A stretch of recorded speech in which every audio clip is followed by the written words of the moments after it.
Let's bracket this conversation first before we dive in. The built environment, as I'm sure you've heard, is responsible for about 40% of global emissions, give or take. Federal, state, tribal, and local governments own about 14% of property of buildings in the United States. The federal government and state agencies, of course, sitting on a lot of money. So there is a lot at stake. So maybe to kick things off, we'll go around and talk about what we're seeing play out. Just in the past 2 years, a lot has changed as far as the dollars being unlocked by various state agencies and federal agencies. So maybe, Greg, we'll start with you. What are you following? And in particular, where is this money going? Yes, well, I think the big headline here is that on the private side, meaning venture capital and private equity dollars, they have increased shockingly, even though, 2023, you might have noticed we've got some troubles with the macroeconomic environment. And so most investment is actually down significantly, but climate venture capital up roughly 2.5 to 3x year over year, depending, whose numbers you trust. And then I would be remiss if I didn't mention that fifthwall in the first half of this year on a dollars basis put out more dollars than any other climate fund in the entire world. So we are not letting a crisis go to waste here. So clearly I think that the time is now that on the private side of the equation, dollars are going out the door. However, I will put the caveat here that when I say that climate venture dollars increased 2.5 to 3x, that's $70 billion. That is not a lot of money when you think that it's going to take $200 trillion to decarbonize the planet, right? So we're a couple orders of magnitude off here, even though directionally we're going up and to the right. Sure, and part of this conversation, of course, will be about catalyzing private investment and the role that those public dollars will play. And for that, Elizabeth, we'll go to you. And also, if you could tell us a little bit, too, about your role at the Loan Programs Office. Sure, thanks so much, Alan. I work with an office at the Department of Energy that is a multi-$100 billion lending authority that most people have never heard of. We are the original funders of the first Tesla factory. We funded the first utility-scale solar and wind projects in the United States, but most people don't know that we can also fund the built environment. And that is where we're recently moving with our commitments. So I'm excited to be here to tell you about them and hear from you all a little bit more about what we can support. That's great. And Jetta, you're at the Government Services Administration. As I understand it, as you were telling me before this panel, it's the largest building owner in the country, which I had not known. So you tell me a little bit about that and what you are tracking at GSA. Yeah, well, first of all, thank you to Fifthwall and Blueprint for inviting the General Services Administration. Yes, we are the largest office building owner in the country. We have 370 million square feet that we manage. And we are looking at a lot of different investments. So let me first start with the Inflation Reduction Act. Some people may have heard that we have around $2 billion to deploy low-embodied construction materials. You may have heard a little bit about those low-embodied construction materials on the previous panel. We also have about $1 billion to deploy emerging and sustainable technologies, and then another $250 million for high-performance green buildings. And on top of that, we have another $3 billion for land ports of entry across the country. That's 26 new and renovated land ports of entry. So why is that important to all of you? Well, GSA has something called the P100. It's our performance criteria standards that we incorporate in all of our major renovations and new projects. The foundations are sustainability. You have to be at least LEED Gold. You have to reduce your greenhouse gas emissions by 20% at least. So when we're thinking about our building portfolio, we're automatically thinking about sustainability and where we're putting those dollars. Interesting. So we're talking about private capital here, a lot of public funding that can in turn catalyze private capital, a large portfolio of office buildings. I want to get to the roles that the IRA and also the infrastructure law are playing in this. But before we get there, I want to back up a little bit and talk about this moment, because it is, as Greg, you were describing, kind of a strange moment that we're in, where we have a lot of dollars that are being unlocked by ambitious federal measures, not to mention states that are taking action too. At the same time, a bit of a market downturn, some investors standing on the sidelines. a drop in growth investment, but at the same time, a lot of active early stage investment in private capital. What are we even to make of this and the impact that has on public buildings? Maybe Greg, we could start with you. Yeah, I'll really start with actually how maybe all of us are working together, because no man is an island type thing. Climate technology companies, as we've seen on most of these panels, they tend to be hardware or materials focused, right? They're atoms companies. They're not software companies generally, which means they need to build factories, they need to build supply chains, all of these things. And what that really means is traditionally venture capital dollars have not been the best source of capital for financing these businesses. But previously, there have not been very deep other pools of capital to go and finance, these multi-billion-dollar battery recycling plants or whatever they happen to be. And so what's really interesting right now is whilst we've got a macroeconomic downturn, we've got this other sort of, I sometimes refer to it as the IRA cash cannon, which is effectively making it that for every private dollar we deploy or that private lenders deploy, we can get, $1 or $1.50 of federal money, be it loans or grants or other things. And what that is doing is fundamentally changing the economics of getting one of these big businesses, next generation climate businesses off the ground. Because at the end of the day, these companies are going to take billions of dollars. And unfortunately, in a market downturn, the private markets were not going to do this alone. And so the fact that we effectively have this like 1-for-1 or 150-for-1 match that can come from these various federal programs, it's not just the IRA, there's tons of them, right, means that we are in a magical sort of like perfect storm moment right now, and thank you. Yeah, Elizabeth, what is LPO's role taking here? Because this is a little bit different. This isn't a Tesla factory that's being stood up or a new battery factory or a sprawling hydrogen hub. Where does LPO come in when we're talking about building decarbonization? LPO comes into any building decarbonization project that is reducing greenhouse gas emissions and either deploys an innovative technology, receives meaningful support from a state, or is at least 50% owned by a tribal interest. And is those, it's only been a year, so a lot of things are being stood up. We're still seeing guidance being developed by Treasury for other incentives outside of LPO. Do you have a sense of where, to what extent these dollars are flowing or programs are being implemented for these kinds of projects? Absolutely. I'm proud to say we already have committed $3 billion to a residential solar and storage virtual power plant in the spring, which we hope to close in the fall. And we've got a pipeline of another 15 or 20 that could come through. So it's absolutely coming out. We've already closed 3 deals overall and 8 commitments in total, of which the built environment is a fraction, but a significant one. Jetta, how does the GSA play into this? Because you could imagine folks looking at this and going, the GSA, it's a federal government, not often associated with speed, but what you were just describing, a pretty innovative program. And so these pieces that we're talking about, how does GSA end up going about implementing them and deploying the stuff that we're talking about?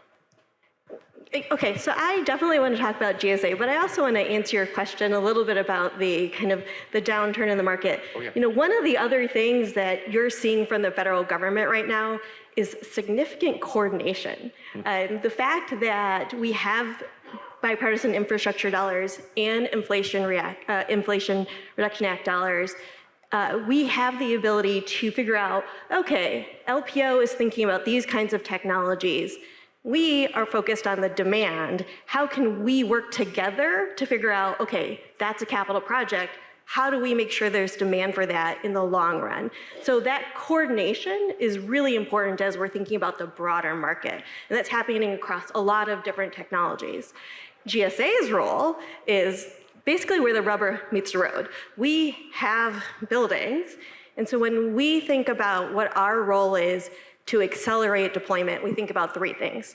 The first thing is, how do we create that demand? And that is super important when we are thinking about how do we grow a market. So can we say we need this new product? What are the new standards and requirements that we can put into our specifications?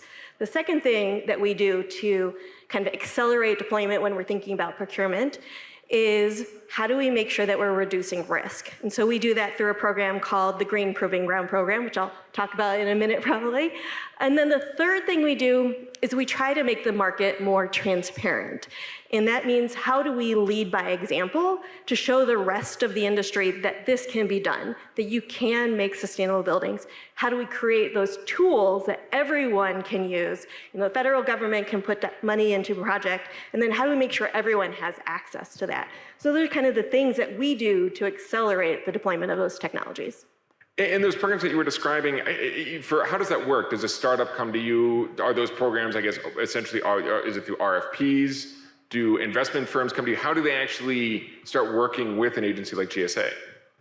So for the Green Proving Ground program, one of the first things to know is that annually we do an RFI, not an RFP or funding opportunity announcement like you might see from the Department of Energy, where we ask for companies to submit information around their technologies in specific categories.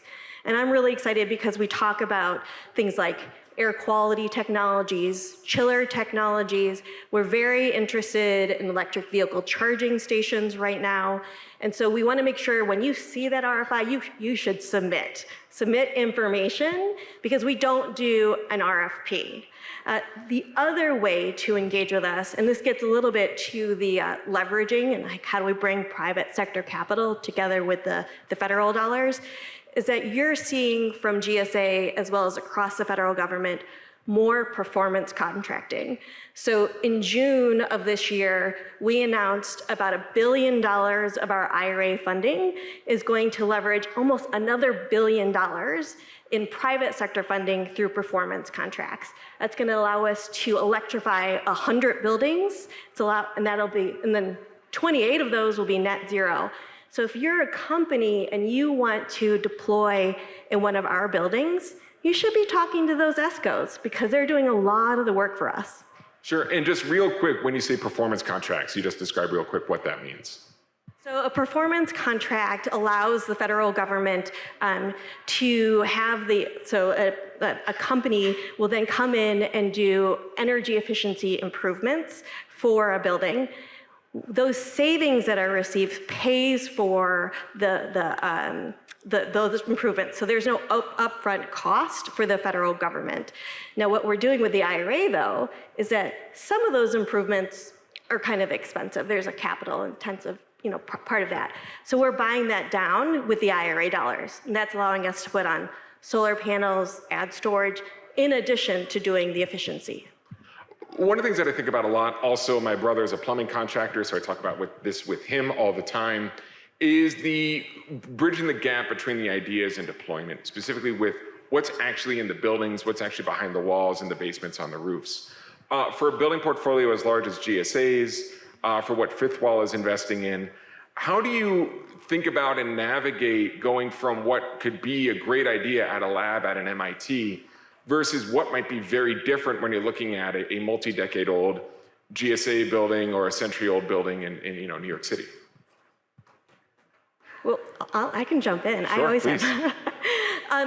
So, I think that Green Proving Ground program is one of the best tools that we have. It's not focused on early stage startups. It's actually more focused on think Series B, Series C, a company that has a commercial product, but they're looking to grow their market. They're looking to have new customers. What we do with GPG is we allow that technology company to install in one of our buildings. So real, building technology, testing, and evaluation. Because that GPG program is in partnership with the Department of Energy and its national laboratories.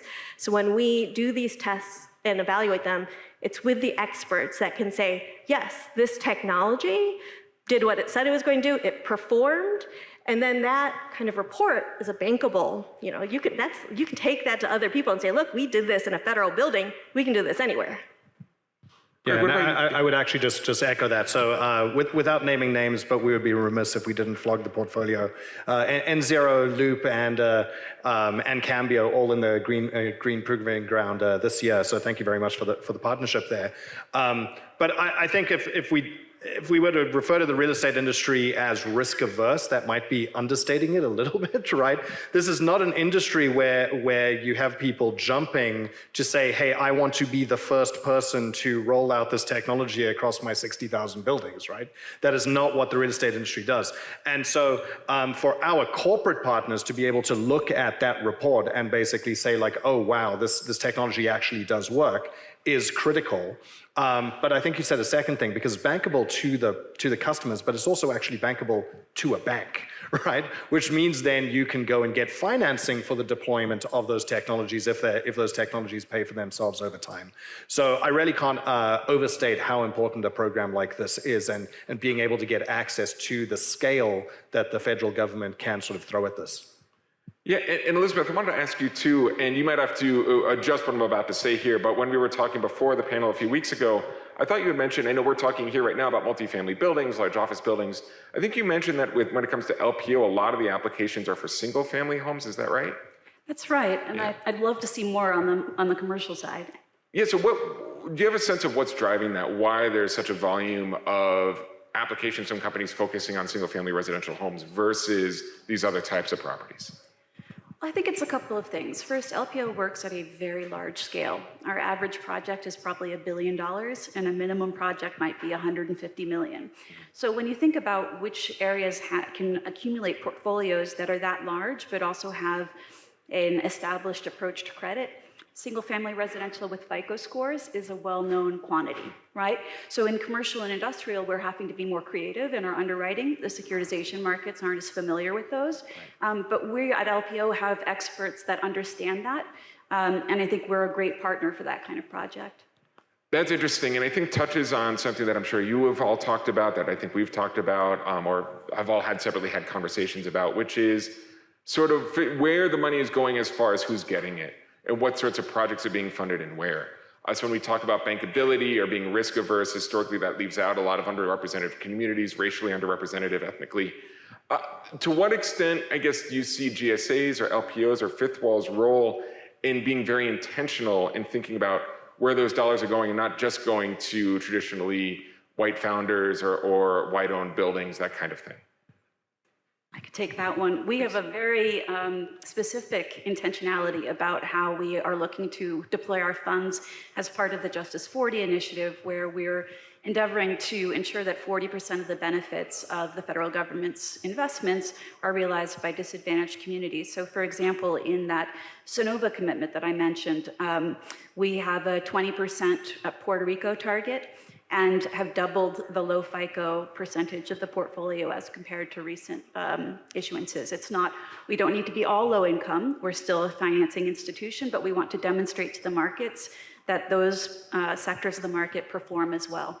And does the funding from LPO then generate buy-in from banks that might not otherwise, or other types of private lenders that might not otherwise participate? Absolutely. So we can be a direct lender, but we also can guarantee a third-party debt. And we actually highly recommend that when we can. We do not want to displace private capital, but we like to help lead the way so that our guarantee's in place, the lender sees that the project works, we can step away, and there's an ongoing relationship to keep moving forward with more of the projects. Sure. Well, you know, I love buildings because they're place-based, right? So if you're in a community like the federal government, we have buildings everywhere. And all of those buildings have to be what we call good neighbors. So when we're thinking about our investments, we're often thinking about, okay, we have money that can go into X building. What is that money going to do, not just for sustainability, for security, but for the community? Does that mean we're going to put in more permeable pavers? Like, does that mean that we're going to provide more shade for communities that have, the heat waves that are going on? How do we look at each one of those buildings in each of those communities to make sure that we're providing those benefits? Yeah, and maybe just to flog a dead horse on this one, I like to think about how these new technologies really normally make it to market in there's sort of like a curve of adoption and a learning curve as the technologies get cheaper and cheaper, right? And probably the best way to think of this is Tesla and the electric vehicles, right? That first Tesla model that came out, it was a Lotus Elise. It drove for like 150 miles. It was like $500,000. You sold it to like 50 of them to a bunch of rich yuppies. And that was because those were the only people who could buy it, right? But then you use that to then catalyze the Model S. Now you're selling it not to 50 rich yuppies, you're selling it to like 100,000 slightly less rich yuppies, right? But then that gets you to the Model 3, and then the Model 3 can go relatively mass market because you're hitting that sort of $40,000 price tag. For many of the technologies we're investing in, they're somewhere at the upper end of this curve right now. And then the IRA or the Loan Program Office comes out and says, oh, but by the way, we know that this technology is actually beneficial for, say, low and moderate income people.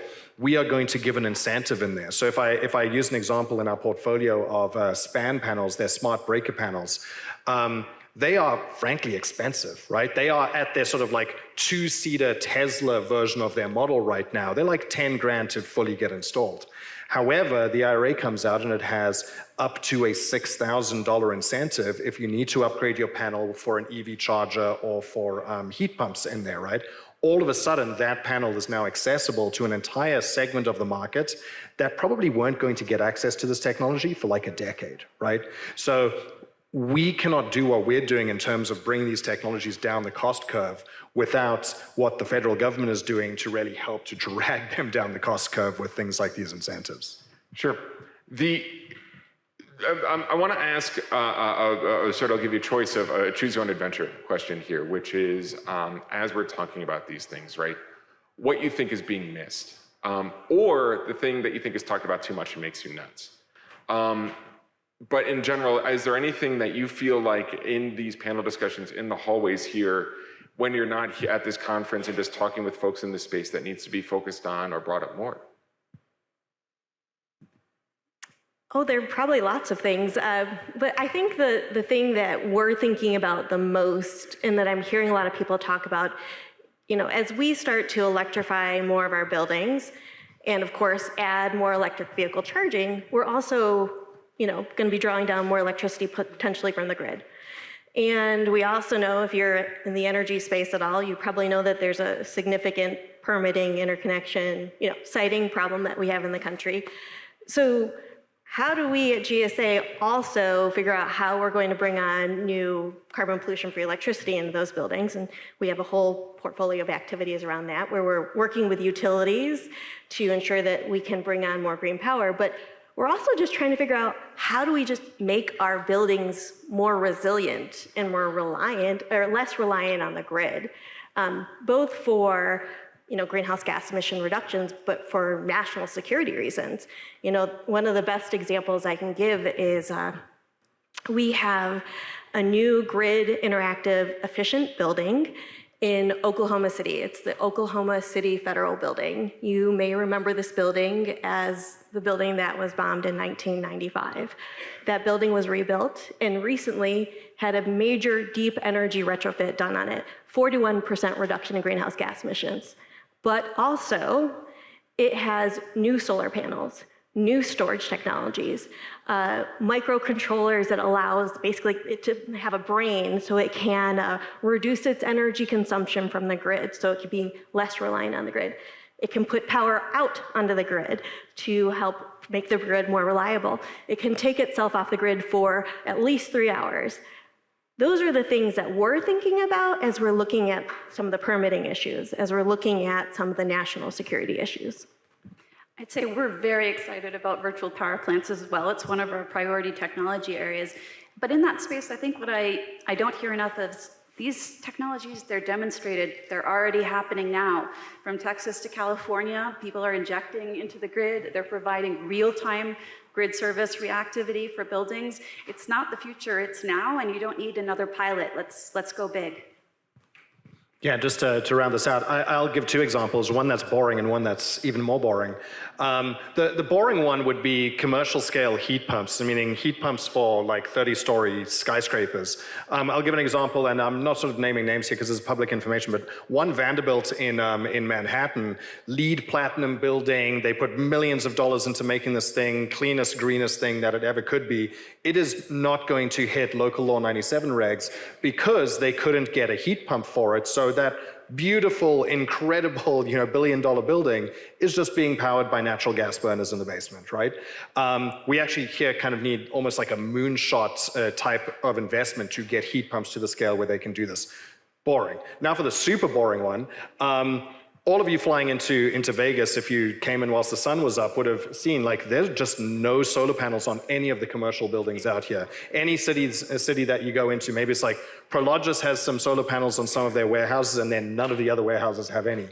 That is not because the technology isn't there. It's not because we don't know how to install solar panels. It's entirely got to do with what you were mentioning, the fact that a single commercial solar project on one of these buildings is frankly too small to be bankable in an interesting way. They're like half a megawatt. They're $500,000. It's very difficult to bundle up a whole bunch of them to get to like $100 million portfolio that you need to for the true economics of bankability to kick in. And so this is just frankly like a boring legal documentation, financial engineering problem that we need to solve. And clearly it is solvable because when you fly into any city across Europe, they do have solar panels on those roofs and nowhere near as much sun.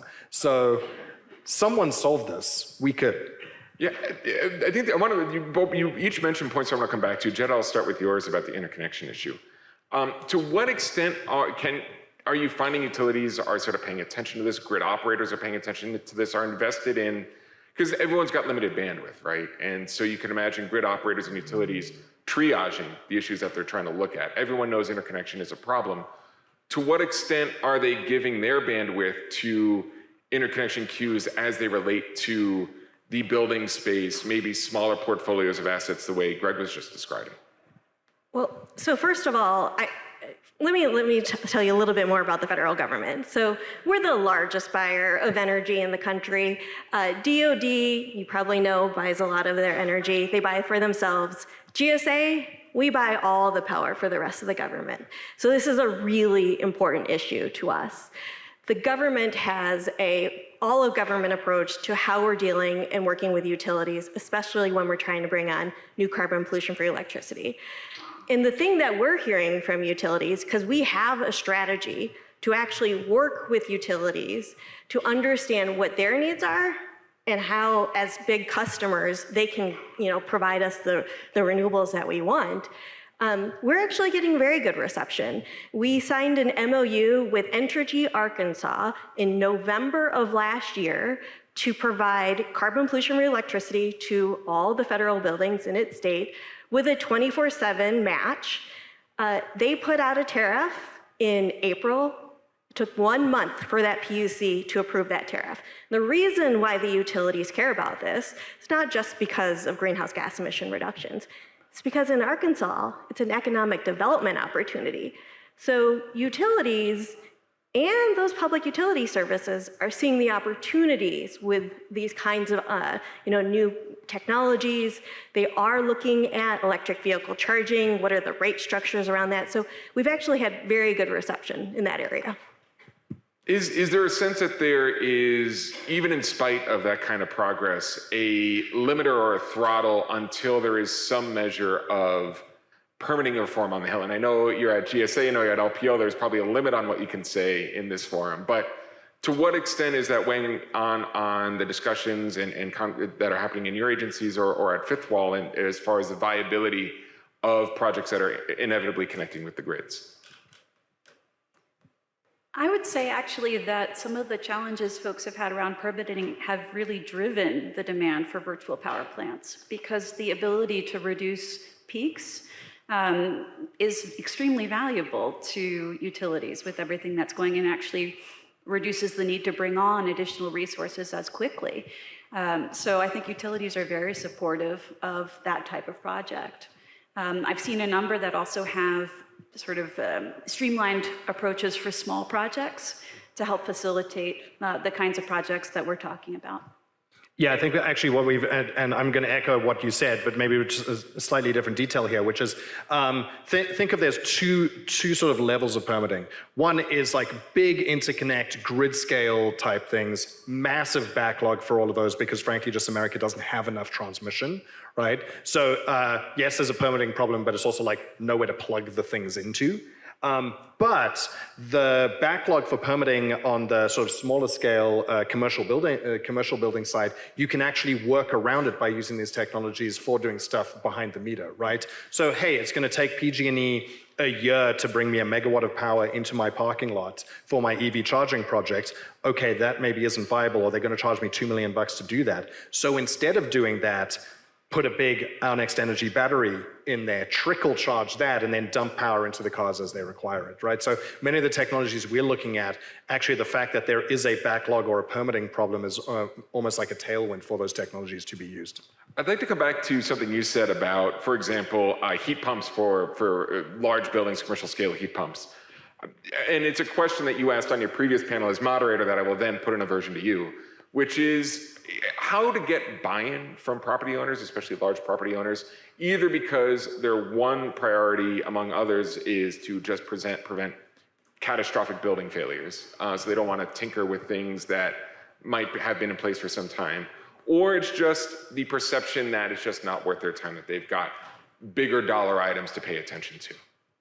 Well, this specific example, actually, commercial scale heat pumps, is near and dear to my heart because there actually isn't a solution out there. So this isn't a case of like, hey, I can go to Ream or someone and just go and buy one of these things and the market isn't buying it. It's that they just don't actually exist.